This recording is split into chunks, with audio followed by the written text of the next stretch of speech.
சரியாவே புரிஞ்சுக்க மாட்டேங்கிறேன் லீலா. ஏன் லீலா நம்ம வாழ்க்கை இப்படி இருக்கணும்? நான் சொல்றதை நீ கேட்டுக்கிட்டு சந்தோஷமா சிரிச்சுக்கிட்டு மற்றவங்க மாதிரி இருக்காம இப்படி எதுக்கு எடுத்தாலும் சண்டை போட்டுக்கிட்டு தேவையா அதெல்லாம்? நீயும் நானும் இப்படி இருக்கிறதுக்கு நீ தான் காரணம். நான் உன்னை நல்லா தான் வச்சுக்கணும்னு நினைக்கிறேன். நீ தான் லீலா அதுக்கு தடையா இருக்க. உனக்கே அது புரிய மாட்டேங்குது. புருஷன் பேச்ச பொண்டாட்டி கேட்கறதுல என்ன லீலா தப்பு இருக்கு? அப்படி நான் என்ன அநியாயமா ஏதாவது கேட்டுட்டேனா?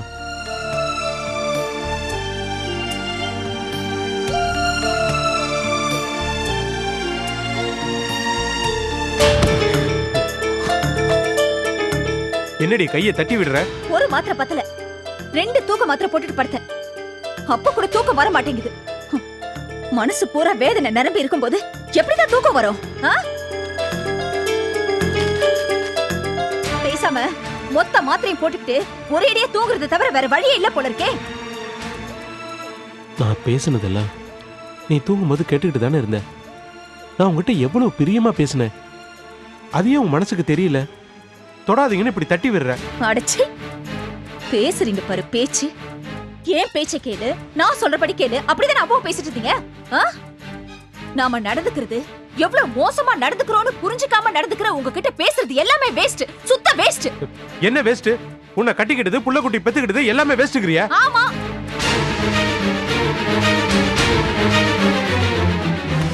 ஏய் நில்லுடி. கையை விடுங்க, இல்லன்னா அசிங்கப்பட்டு போயிடுவீங்க. என்னடி கட்டின புருஷனை பார்த்து இப்படி சொல்ற? நான் அசிங்கம்னு எதையும் குறிப்பிட்டு சொல்லல. பொண்டாட்டி மனசு புரிஞ்சுக்காம அவ தூங்கிட்டு இருக்கான்ற என்ன கொஞ்சம் கூட இல்லாம அவளை எழுப்பி இப்படி டார்ச்சர் பண்றீங்களே, அதுதான் அசிங்கம், அநாகரிகம்னு சொன்னேன். பொண்டாட்டிய மதிக்கலனாலும் அட்லீஸ்ட் ஒரு மனுஷியாவது மதிங்க. அடேங்க அப்பா, அசிங்கத்துக்கு இவ்வளவு பெரிய உதாரணம் கொடுக்கறியே. இப்ப ஆம்பளை புள்ள பெத்திருக்காளே உன் தங்கச்சி விஜய், அவளை விட வேற என்ன உதாரணம் வேணும் அசிங்கத்துக்கு? இப்படியே போயிட்டு இருந்ததுன்னு வெச்சுக்க, என்னைக்காவது ஒரு நாள் வாய் திறந்து உண்மையை சொன்னாலும் சொல்லிடுவேன்னு நினைக்கிறேன். பாப்போம். நீ வேணா இங்கே படு, நான் போய் வெளியில படு.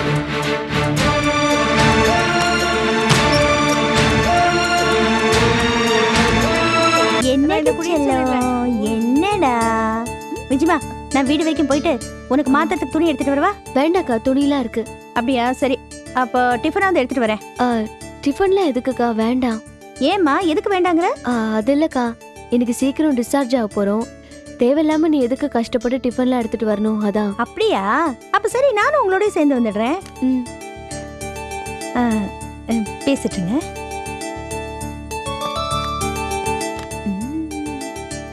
என்ன பேசிட்டு இருந்தீங்க? ஒண்ணும் இல்லைங்க, இன்னைக்கு டிஸ்சார்ஜ் ஆக போறோம், சீக்கிரம் போகணும்ல, அதை பத்தி பேசிட்டு இருந்தேன். இன்னைக்கு டிஸ்சார்ஜ்ங்கிறது சரி, அது என்ன சீக்கிரம் கிளம்பணும்? என்னங்க நீங்க பிரச்சனை புரியாம பேசிட்டு இருக்கீங்க? என்ன குழப்புற? ஐயோ, சீக்கிரம் கிளம்பலன்னா தனக்கா டிஃபன் எடுத்துட்டு வரேன்னு போயிடும். தேவையில்லாம பிரச்சனை வரும், அதான் சொல்றேன். ஏமிச்சி, ஒரு தடவை பிரச்சனை வந்துச்சுன்னா அதேவா பேசிட்டு இருக்குது? ஏங்க, ஒரு தடவை பிரச்சனை வந்தது பத்தாதா? அது மறுபடியும் வர மாதிரி இருந்தா நாம தான் அவாய்ட் பண்ணிட்டு போகணும், அதான் நமக்கு நல்லது. என்ன பேசுற நீ? டிஃபன் எடுத்துட்டு வரதுல பிரச்சனை வந்துச்சுன்னா அதுக்காக ஆஸ்பத்திரி விட்டு ஓடுறதா? ஓடலைங்க, அவங்கள அதான் டிஸ்சார்ஜ் பண்றாங்க. அதான் நானும் சொல்றேன், டிஸ்சார்ஜ் பண்ற டைம் இருக்குல்ல, அதுக்கே சீக்கிரம் போகணும். பாத்தீங்கல்ல, நமக்குள்ள என்னைக்குமே பிரச்சனை வந்ததில்ல. மத்தவங்கள பத்தி பேசும்போது வீணா பிரச்சனை வருது. பேசாம இந்த பேச்சை விடுங்க. இல்ல விஜய், இப்ப டிஸ்சார்ஜ் ஆகலன்னு வச்சுக்கேன், அதுக்காக டிஃபன் சாப்பிடாம இருந்துட முடியுமா? இங்க பாரு, மத்தியானம் தான் சைல்டு ஸ்பெஷலிஸ்ட் வருவாராம், அவர்கிட்ட குழந்தைய காமிச்சு நம்ம போலாம். அது இல்லைங்க, எனக்கு செக்அப் பண்ற டாக்டர் கிட்டே கேட்டுட்டேன், அதெல்லாம் தேவையில்லைன்னு சொல்லிட்டாங்க. அப்படியே வேணும்னாலும் இன்னொரு 10 நாள் கழிச்சு வாங்க, சைல்டு ஸ்பெஷலிஸ்ட் கிட்ட காமிச்சிடலான்னு சொல்லிட்டாங்க. விஜய், நான் சொல்றதை கேப்பியா மாட்டியா? இத பாருங்க, தேவையில்லாம விவாதம் பண்ணாதீங்க. நான் சொல்றத கேளுங்க. நானே பிரச்சனை வருமோன்னு பயந்துட்டு இருக்கேன், நீங்க பாட்டுக்கு பேசிட்டு இருக்கீங்க. என்ன விஜய், என்ன பண்ணிட்டு இருக்க? இல்லப்பா, சும்மா பேசிட்டு இருந்தோம். அப்படியா? என்னங்க, நான் சொல்றது புரியுதுல்ல? புரிஞ்சிருச்சு விஜய். நான் போய் மருந்து வாங்கிட்டு டாக்ஸி எடுத்துட்டு வந்துடுறேன் மாமா. என்ன 2 பேரும் ஒரு மாதிரி இருக்கீங்க? என்ன பிரச்சனை? ஏதாவது உடம்பு சரியில்லையா? அதெல்லாம் எதுவும் இல்லப்பா. என்ன விஜய், கோபி எங்க கிளம்புறாரு? இது டாக்ஸி எடுத்துட்டு வர போயிருக்காரு. அப்படியா? அப்ப சரி, நான் எல்லாத்தையும் எடுத்து வச்சிரவா? சரிக்கா. உட்காருடி ராசாத்தி. என்னடா செல்லக்குட்டி? நான் எடுத்து வைக்கிறேன்ப்பா, நீங்க போய் உட்காருங்கப்பா. தம்பி வாங்க. குட்டி பாப்பா என்ன பண்றான்? தூங்கிட்டு இருக்கான். நான் 5 நிமிஷத்துல முடிச்சுக்குவான். பேசிட்டுங்க, நான் வந்துட்டேன். லட்சுமணா பாத்தியா அவன் மருமகனே உன்ன மாதிரியே பகல்ல ஆபீஸ்ல தூங்குற மாதிரியே தூங்கிட்டு இருக்கான். அட போடா புண்ணாக்கு, நீ வேணா பாரு, எனக்கு இருக்கிற மூளையா தான் அவனுக்கு இருக்கும். கிராஸ் வேர்டு போடுறதுல என்னைய மிஞ்ச போறான் பாத்துக்க. கிராஸ்வேர்டு போடுறது மட்டும் மூளையோட வேலை இல்ல, அதுக்கு இன்னும் நிறைய வேலை இருக்கு. அத முதல்ல தெரிஞ்சுக்கடா மூளை கெட்டவனே. அட போடா. விஜய், இந்தாம்மா நேத்து கட்டினதோட பேலன்ஸ் பணம். ஆ, இன்னொரு okay. பில்லும் இதுல இருக்கு. Okay thank you. குடும்ப நான் வச்சுக்கிறேன். ஒரு நிமிஷம். டோட்டல் மிஸ்டேக்லாம் நிறைய போட்டுருப்பானுங்க, அதெல்லாம் தரவா செக் பண்ணி ஆகணும். நான் போய் பார்த்துட்டு வரேன்.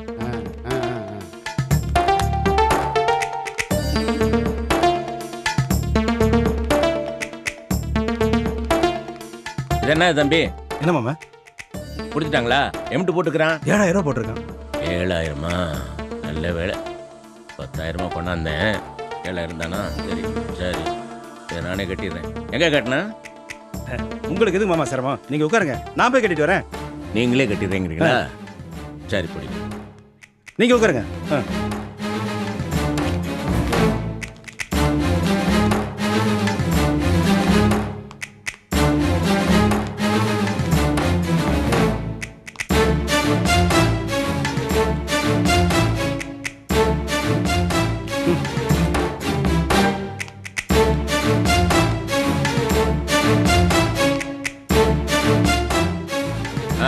தம்பி கட்டிட்டீங்களா? இல்ல மாமா, பணத்தை கோபி கட்டிட்டானா. மாப்பிள்ளை கட்டிட்டாரா? எப்படி இது? இது பாருங்கம்மா, வயசுல பெரியவங்க, தலைப்பிரசவ செலவெல்லாம் நீங்க தான் பாத்துக்கணும். இதெல்லாம் அவனுக்கு தெரியாது, அதான் கட்டிட்டான்.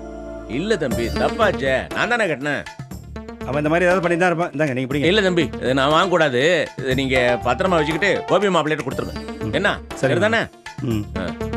ஆமா, அதான் முறை. மாமா பில்லு தாங்க மாமா. ஆ, பத்திரம் பத்திரம். ஆ, ஆ.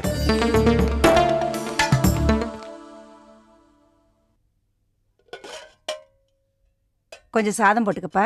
போதுமா? கொஞ்சம் ரசத்துக்கு போட்டுக்கியே. என்னடா சொல்லுவான், இந்த சக்தி பொண்ணுக்கு என்னாச்சு இன்னைக்கு? முருகா ஏஜென்சிக்கு டிடி எடுக்க சொன்னா ஓம் முருகா ஏஜென்சிக்கு எடுத்து வச்சிருக்கு. நல்ல வேலை நான் பார்த்தேன், இல்லைன்னா என்ன நடந்திருக்கும்?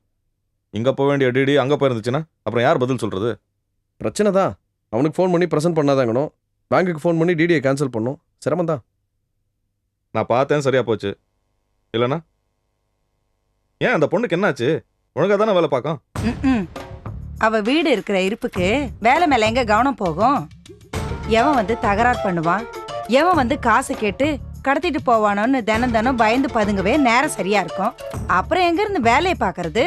மா, டேய், இதுக்கு தான் நான் முன்னாடியே சொன்னேன், வேலைக்கு வைக்கும் போது நாளை தெரிஞ்சுக்கிட்டு வைங்கன்னு. நான் சொல்றதை யார் கேட்டீங்க? என்னம்மா உனக்கு இதை பத்தில என்ன தெரியும்? நீ பாட்டுக்கு மூக்க வச்சு பேசிக்கிட்டு இருக்க. எதுக்கு எடுத்தாலும் அவங்க குடும்ப பிரச்சனையை சுட்டி காட்டி பேசுறது முதல்ல நிறுத்து. நல்லா இல்ல. இப்ப என்னடா, அவ எங்கேயா இருக்கறா? ஏன் மனசுல பட்டதை நான் சொன்னேன், அதுல என்ன தப்பு இருக்கு? யாரை பத்தியுமே அவதூறா பேசுறது தப்புதாம்மா. அண்ணே, அம்மா ஒன்றும் காரணம் இல்லாம பேசலையே. வேலைன்னு வந்துட்டா சின்சியரா இருக்கணும்ல, தப்பு வராம வேலையை கவனமா பார்த்துருக்கணும்ல. இதுக்கு பேசாம நானே நம்ம லாரி ஆஃபீஸ்க்கு வேலைக்கு வந்துடலாம் போல இருக்கு. என்ன இது? உனக்கு எதுக்கு நிர்மலா இந்த தலையெழுத்தலாம்? நீ எதுக்காக வேலைக்கு போனோம்? உனக்கு அந்த கஷ்டம் எல்லாம் ஒன்றும் வேண்டாம். அதுக்கு இல்லைண்ணே, இனிமே குழந்தைய அம்மா பார்த்துக்கலாம். பெரும்பாலும் வீட்டில் நான் சும்மா தானே இருக்கேன்.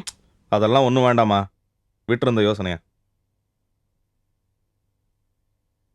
அது எப்படிங்க?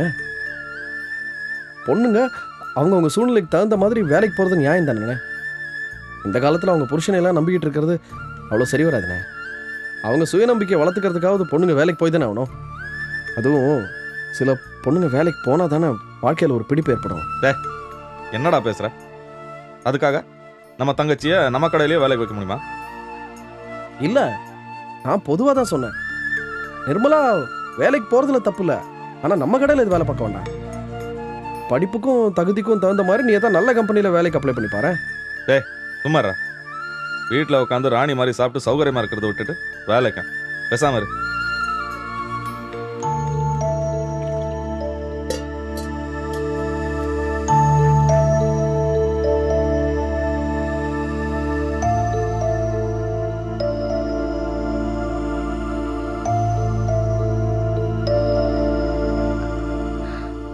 என்னங்க, விஜயையும் குழந்தையும் பார்க்கணும் போல இருக்கு.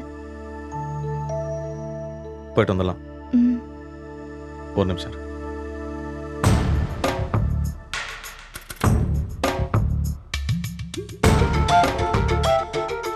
தரோ ரெடியா? வந்துட்டேங்க. அம்மா ம் கொஞ்சம் பேங்க் வரைக்கும் போயிட்டு வந்துடுறேன். ஆ லேட் ஆச்சு, கிளம்பலையா? இல்லைங்க, அத்தைக்கு சாப்பாடு. என்னம்மா அவன் தான் லேட் ஆகுதுன்னு சொல்றால, சீக்கிரம் போமா. வா வா. வாடா. வராத.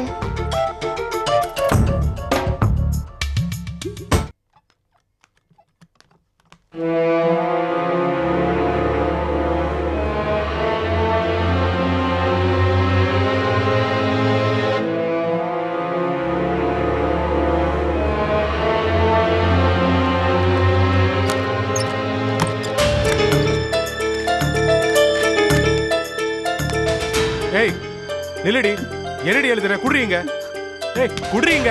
ஏய் சொன்ன கேளு, குடுறீ. ஏய் குடுறீங்க. ஏய் குடுறீ. ஏய் குடுறீ முதல்ல. குடுக்காத. ஏய் கொன்னே போட்டுருவேன், பேசாம இரு. எதுக்கு மறைச்சு மறைச்சு எழுதுற? எவனுக்கிட்ட எழுதுன?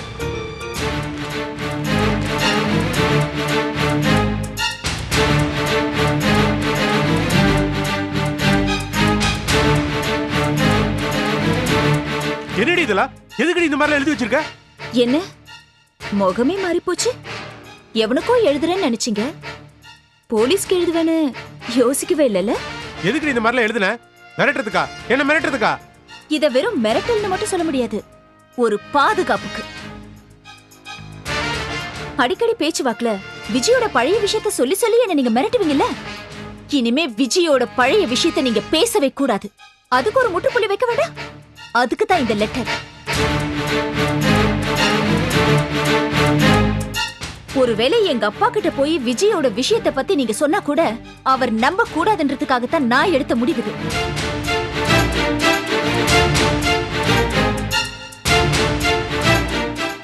அந்த லெட்டர்ல என்ன எழுதிருக்குன்னு படிச்சீங்கல்ல? நீங்க என்ன விதவிதமா கொடுமை பண்றீங்க. அபாண்டமான பழிய என் மேலையும் என் குடும்பத்து ஆளுங்க மேலையும் சொல்லி என்ன துன்புறுத்துறீங்க. என் அக்கா தங்கச்சியோட நடத்த பத்தி எல்லாம் வேணும்னே அபாண்டமா பழிய சுமத்தி என்ன அசிங்கப்படுத்த முயற்சி பண்றீங்க. வரதட்சணை கேட்டு என்ன கொடுமைப்படுத்துறீங்க. ஒருவேளை எனக்கு எதிர்பாராம மரணம் நேர்ந்துட்டா, அது தற்கொலையாவோ விபத்தாவோ செத்து போயிட்டா கூட அதுக்கு நீங்க தான் காரணம்னு போலீஸ்க்கு எழுதியிருக்கேன். தேதி போடாம எழுதியிருக்கேன்.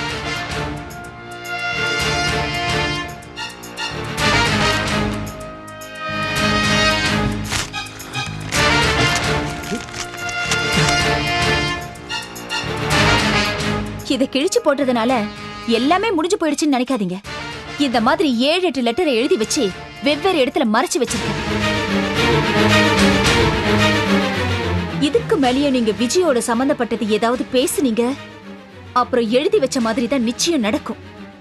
இனிமே நீங்க விஜய பத்தி என்னதான் சொன்னாலும் அது பொய்யா தான் தெரியும். போதும், உங்க கஷ்டத்தை நான் ஓரளவுக்கு தாங்கிட்டு இருக்கேன். எப்ப வேணாலும் என் பொறுமையை நான் இழக்கலாம். அந்த நிலைமையில கூட நான் சந்தோஷமா செத்து போயிடுவேன். என் பொண்ணுங்க 2 பேரையும் என் அக்கா தங்கச்சிக்கு ராணி மாதிரி வளர்ப்பாங்க. எனக்கு செத்து போறதுல எந்த பிரச்சனையும் இல்லை. ஆனா நான் செத்து போயிட்டா உங்களுக்கு தான் பிரச்சனை.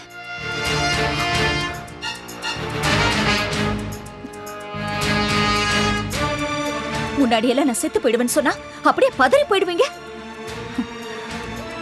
இப்ப அந்த மாதிரி எல்லாம் இருக்குமான்னு எனக்கு தோணல. ஒருவேளை நான் செத்து போயிட்டா கூட வேற ஒரு பொண்ணை ஈஸியா ஏமாத்தி கல்யாணம் பண்ணிப்பீங்க. உங்களை அப்படி ஈஸியா விட்டுற முடியுமா? இப்ப முன்ன மாதிரி இல்லங்க. நம்ம 2 பேருக்குள்ள பயங்கர இடைவெளி வந்துருச்சு. உங்க மேல எனக்கு வன்மம் அதிகமாயிடுச்சு. புரியுது இல்ல? இனிமே நீங்க நடந்துக்கிறத பொறுத்து தான் எல்லாமே இருக்கு.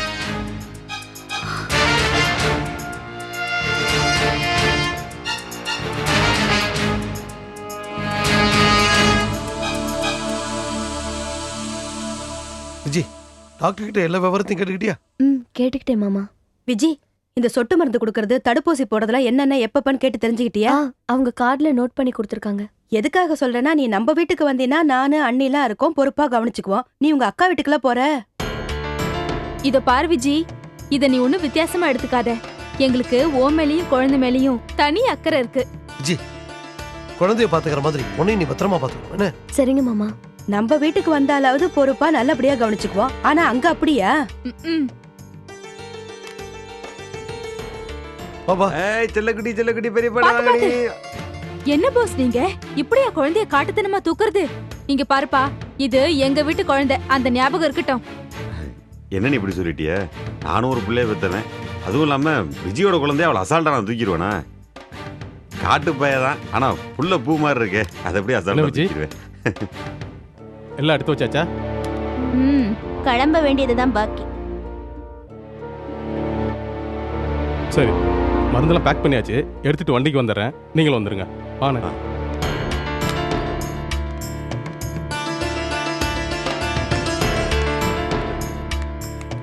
மெதுவா வா விஜய், பார்த்து வா. மா பார்த்து பார்த்து வாங்க, மெதுவா. காலை பத்திரமா வச்சு வாங்க. அச்சச்சச்சோ.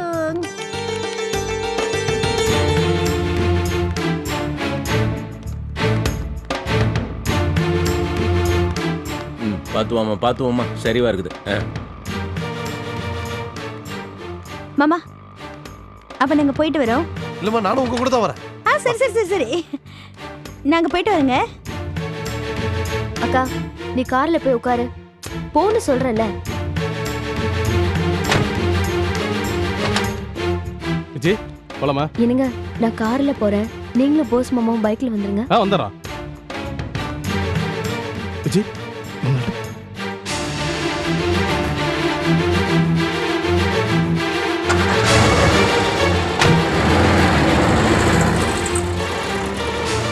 கோபி, எங்களுக்கு அமோகமான மரியாதை கிடைச்சதுப்பா. நேத்து உங்ககிட்ட அத்தனை கோவப்பட்ட பிறகு எல்லாத்தையும் மறந்து நம்ம பொண்ணு டிஸ்சார்ஜ் ஆகி போறாளேன்னு பார்க்க வந்தோம் பாரு. எங்களுக்கு இதுவும் வேணும், இன்னமும் வேணும்ப்பா. இங்க எல்லாருக்கும் நல்ல மரியாதை கிடைச்சது. இன்னும் எதுக்கு இங்கே நிக்கிறீங்க? கிளம்ப வேண்டியதானே? என்ன நீ என்ன பார்த்தல்லப்பா, போறாங்கல்ல, யாராவது ஒருத்தர் சொல்லிட்டு போலாம்ல. கோபி போலாமா? போ கோபி, கிளம்பு. கூப்பிடுறாங்கல்ல, உன் பொண்டாட்டி விட அதுதானே, அங்கேயே போப்பா. போப்பா போ.